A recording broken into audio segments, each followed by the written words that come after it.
Hello दोस्तों, आज हम 12th केमिस्ट्री का लेक्चर नंबर 4 लेकर के आए हैं। इससे पहला विधि है दोस्तों एल्केन का हैलोजनीकरण द्वारा, हैलोजिनेशन ऑफ एल्केन के द्वारा। तो पहला विधि क्या है? एल्केन का जब हम हैलोजनीकरण करवा देते हैं तब क्या बनता है दोस्तों? तो हमें हेलो एल्केन प्राप्त होता है। हेलो एल्केन मतलब RX प्राप्त होता है दोस्तों। तो एल्केन क्या है? तो RH को एल्केन बोला जाता है। एल्केन की अभिक्रिया जब हैलोजन से करवाते हैं, एल्केन की अभिक्रिया जब हैलोजन से करवाते हैं, विसरित सूर्य के प्रकाश में, विसरित सूर्य के प्रकाश में। सवाल उठता है, सर आप विसरित सूर्य के प्रकाश ही क्यों लिए? तो आप अंधेरा कमरा क्यों नहीं लिए? या फिर आप तीव्र प्रकाश काहे लिए? तो आप विसरित ही क्यों? अगर ऐसा है तो ऐसा ही क्यों? दोस्तों जानिए कि जब हम अंधेरा कमरा लेंगे तो ये रिएक्शन होगा ही नहीं। जब हम दोस्तों अंधेरा कमरा लेंगे तो रिएक्शन होगा ही नहीं, रिएक्शन नहीं होगा। फिर सवाल उठता है कि जब हम तीव्र प्रकाश लें तो क्या होगा? तो अगर आप तीव्र प्रकाश की उपस्थिति में हैलोजन की अभिक्रिया एल्केन से करवाइएगा तो धुआं धुआं हो जाएगा, जिसका कैलाश धुआं धुआं है। वैसे क्या हो जाएगा? एल्केन कार्बन ब्लैक बन करके धुआं धुआं हो जाएगा। इसीलिए अब आपको समझ आ गया होगा कि हम विसरित सूर्य के प्रकाश ही क्यों लेते हैं। तब दोस्तों बनता है RX और निकलता है HCl। तो विसरित सूर्य के प्रकाश की उपस्थिति में एल्केन की अभिक्रिया हैलोजन से करवाने के फलस्वरूप हेलो एल्केन बनता है, जिसे हम हैलोजनीकरण अभिक्रिया कहते हैं। जिसे दोस्तों क्या कहा जाता है? हैलोजनीकरण अभिक्रिया कहा जाता है। तो ये हुआ दोस्तों एल्केन, ये हुआ दोस्तों हैलोजन, ये हुआ दोस्तों हेलो एल्केन,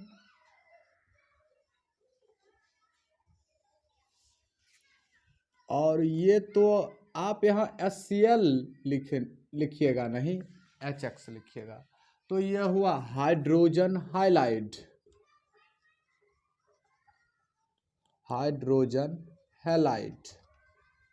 दोस्तों ये है हाइड्रोजन हैलाइड। तो यहाँ तक बात अब आपको क्लियर हो ही गया होगा। तो इसका ये तो जनरल फॉर्म हो गया, ये आपका GF हुई, ये आपका GF हुई। अब इसका TRQ देखते हैं।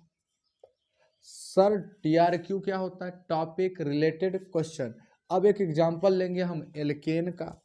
तो जैसे CH4 है, अगर इसका रिएक्शन Cl2 से करवा दीजिएगा, H भी लिखा रहे तो इसका मतलब भी जान लीजिएगा कि ये क्या है? विसरित सूर्य के प्रकाश की चर्चा कर रही है। तो इसमें क्या बनेगा? CH3Cl बनेगा। इसके अलावा HCl बन करके निकल जाएगा। तो HCl बन करके निकल जाएगा। अगर यहाँ -HCl लिख दें तो कोई दिक्कत नहीं होना चाहिए। तो दोस्तों ये रिएक्शन यहाँ रुकता नहीं है, ये एक प्रकार का श्रृंखला अभिक्रिया है। दोबारा ये क्या करता है कि Cl2 से रिएक्शन करता है। क्योंकि जब आप रिएक्शन करवाइएगा तो 1 पीस Cl2 थोड़ी लीजिएगा। अगर 1 मोल भी लेते हैं तो 6.02 × 10⁻23 कण ले लीजिएगा, तो उतना में कितना रिएक्शन हो जाएगा।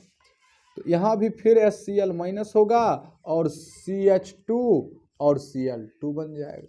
फिर Cl2 से रिएक्शन होगा, HCl निकलेगा और यहाँ पर फिर क्या बन जाएगा? CH Cl3 बन जाएगा। फिर ये क्या करेगा, Cl2 से रिएक्शन करेगा, HCl निकल जाएगा और CCl4 बन जाएगा। यहां जाकर के दोस्तों ये रिएक्शन समाप्त होता है, यहां जाकर के रिएक्शन समाप्त होता है। तो ये है एक प्रकार का चेन रिएक्शन।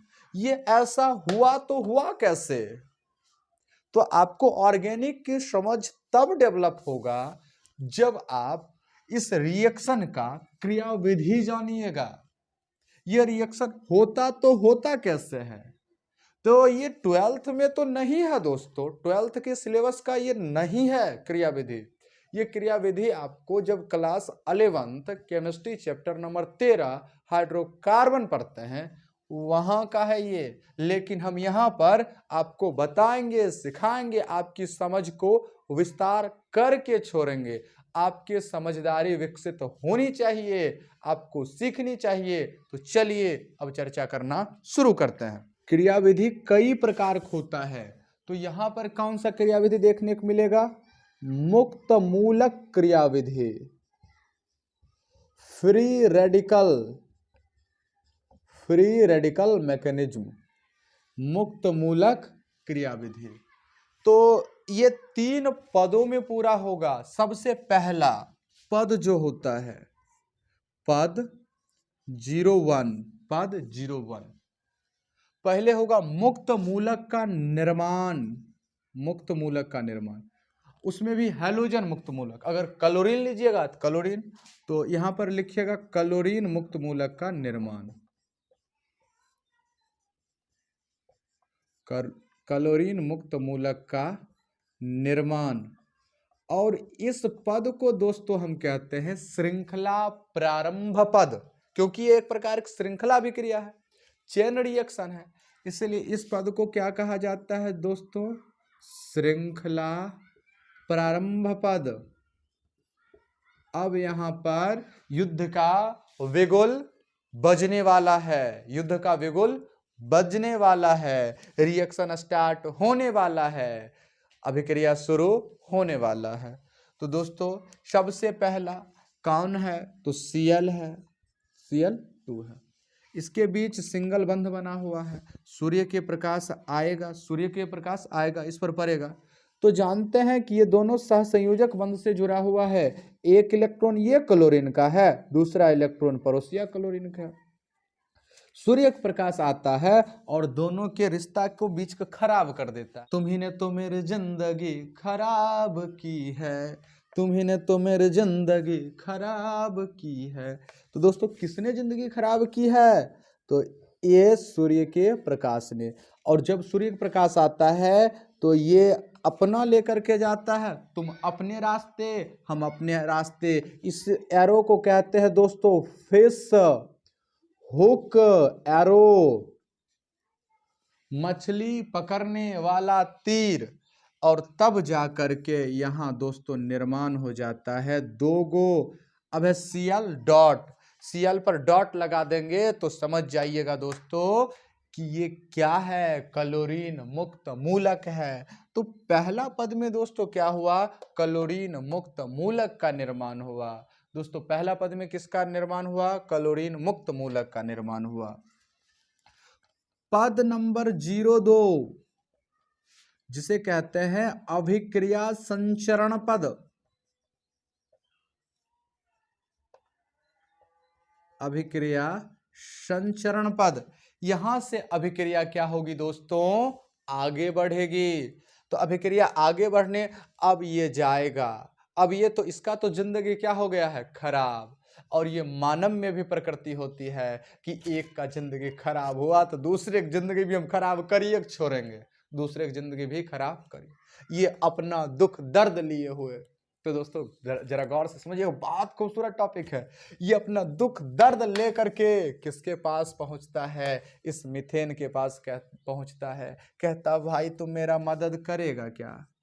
तो यहाँ देखिए 3 गो H है और ये एक H है और आया Cl डॉट, Cl डॉट आया। इससे अब है कि हेल्प मांगा, कहा क्या? तुम हमारा मदद करोगे क्या? तुम हमारे जिंदगी बसाओगे क्या? तो ये भी कहता है दोस्तों हम तो ठहरे भारतवासी, अरे अतिथि देवो भव, ये हमारे रक्त में भरा हुआ है। अतिथि देवो भव, ये हमारे रक्त में भरा हुआ है, हम तो जरूर सहायता करेंगे, प्राण जाए पर वचन न जाए। कहता ना, वही है वही जो राम रचि राखा, वही होता है जो प्रभु श्री राम के द्वारा लिखा गया है। तो ये आता है और इसके बीच भी संविदलन करवाता है, तुम अपना ले जाओ मैं अपना ले चलता हूं। तो इसका Cl डॉट और इसका H डॉट मिल करके जिंदगी बसा करके HCl दोस्तों बन जाता है। लेकिन इस क्लोरीन ने तो किसी और का भी जिंदगी खराब किया है, और वो कौन होता है दोस्तों? तो वो होता है CH3 डॉट। अब CH3 डॉट फिर जाकर के क्लोरीन की जिंदगी खराब कर दे, हो सकता है।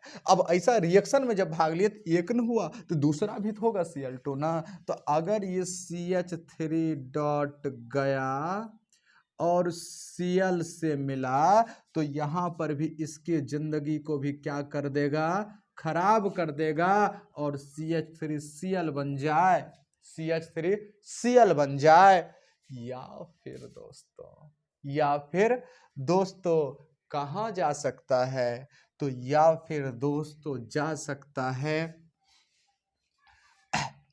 इसके पास चले जाए, या फिर दूसरे के पास भी जाएगा, वो भी बताते हैं। और यहां से एक बन जाएगा ये लगातार संचरण ये दोबारा चलता रहेगा, दोबारा चलता रहेगा। अगर ये Cl डॉट, ये जो Cl डॉट यहां बना, ये Cl डॉट या तो नया CH4 के पास चले जाए, दो ऑप्शन है इसके पास, या तो नया CH4 के पास चले जाए, या फिर इसी CH3 के से आकर के उसके जिंदगी में दरार डालने की कोशिश करे तो क्या होगा? तो चलिए दोस्तों जानते हैं कोशिश करेगा तो। अगर ये Cl डॉट दोबारा इसी के जिंदगी में आ जाए तो यहां देखिएगा कि इधर हम बनाते हैं, आपको यहां पर हम बना देते हैं C, इधर H3 और यहां Cl लिखते हैं, और C, और ये जो H3 है इसमें से 2 H लिखते हैं और एक H यहां। अब ये Cl डॉट आएगा तो दोबारा ये अपना संविदलन करवा लेगा, तो फिर ये HCl बन जाएगा, और ये क्या बन जाएगा आपका? ये बन जाएगा आपका CH2Cl डॉट। ये डॉट के अब ये दोबारा क्लोरीन के पास जाएगा, उसका संविदलन करवा देगा, ये दोबारा किसी क्लोरीन को जाकर के संविदलन करवाएगा। तो ध्यान से समझिएगा, CH2 डॉट Cl, अब है एक Cl, तो अभी है CH2 डॉट Cl है। अब ये जाएगा किसी Cl के पास उसका जिंदगी खराब करने के लिए, और तब बन जाएगा क्या? CH2Cl, और एक और इसके वाला आएगा तो ये हो जाएगा 2, और एक और बन गया Cl2। Cl डॉट मतलब क्लोरीन मुक्त मूलक का निर्माण हुआ। अब इस Cl डॉट हो सकता है कि किसी CH4 के पास चले जाए, नहीं तो इसी को फोर्स करे हाइड्रोजन देने के लिए, इसी को फोर्स करे, इसी को संविदलन करवाना चाहे, तो क्या होगा दोस्तों? ये CH2 तो यहां लिख देते हैं H2,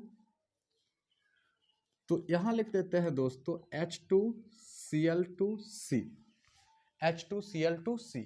अगर यहां पर केवल एक H बच्चे और एक H को इधर लिखे हम और Cl डॉट बना दे, तो Cl डॉट आएगा, इसका भी फिर क्या करवा देगा? संविदलन करवा करके आगे जाएगा। तो आगे जाएगा तो क्या देखने को मिलेगा दोस्तों? तो देखने को मिलेगा इस प्रकार की संरचना।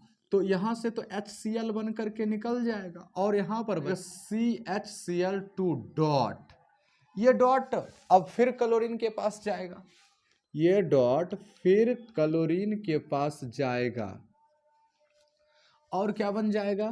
तो ClCl है, इसमें भी संविदलन करवा देगा, एक रिश्ता खराब कर देगा, और ये बन जाएगा CHCl3 बन जाएगा, और एक Cl डॉट। इस Cl डॉट फिर इसी से अगर आ जाए टकराने तो क्या हो जाएगा? इस Cl डॉट आवे और इसे जो H और C है Cl3 है, इस दोनों के बीच क्या कहे कि तुम अपना रिश्ता खराब करो, तुम अपना रिश्ता खराब करो, और हमें HCl बनानी है तो CCl3 डॉट बनेगा।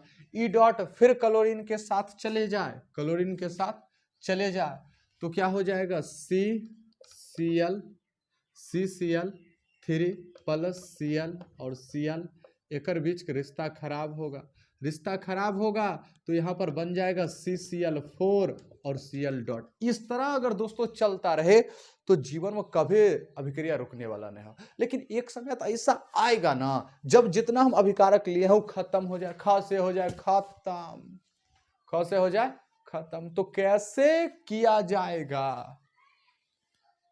तो तब क्या होगा, तब अंतिम, ये तो पद 02 था, अब है पद 03, स्टेप थर्ड, इसे कहते हैं टर्मिनेशन स्टेप। श्रृंखला समाप्ति पद। ये हो जाए कि अगर टूट गया तो एक Cl डॉट दूसरा से मिल जाए तो क्या होगा, एक Cl डॉट दूसरा तो Cl2 बन जाएगा। पहला हो सकता है कि एक CH3 डॉट दूसरे CH3 से मिल जाए, एक CH3 डॉट दूसरे CH3 डॉट से मिल जाए तो यहाँ C2H6 बना, इथेन बन गया। ये बड़ा, ये देखिए कंपटीशन में सवाल यहां से बनेगा क्या, ये जो हैलोजनीकरण अभिक्रिया में एथेन मतलब उससे उच्च स्तरीय एल्केन का निर्माण हो सकता है। जी हाँ, माइनर क्वांटिटी में, लेकिन होगा जरूर। CH3 डॉट, अब है कि CH3 डॉट से हो जाए। ये हुआ श्रृंखला समाप्ति पद। ये था संपूर्ण मैकेनिज्म, कैसे CCl4 तक पहुंचे। CH4 Cl2 से रिएक्शन किया, HCl अब है कि प्रोड्यूस किया, फिर क्या किया CH3Cl बनाया, फिर Cl2 से CH2Cl2 बनाया, फिर Cl2 से रिएक्शन किया, CHCl3 बनाया, फिर किया CCl4 बना दिया।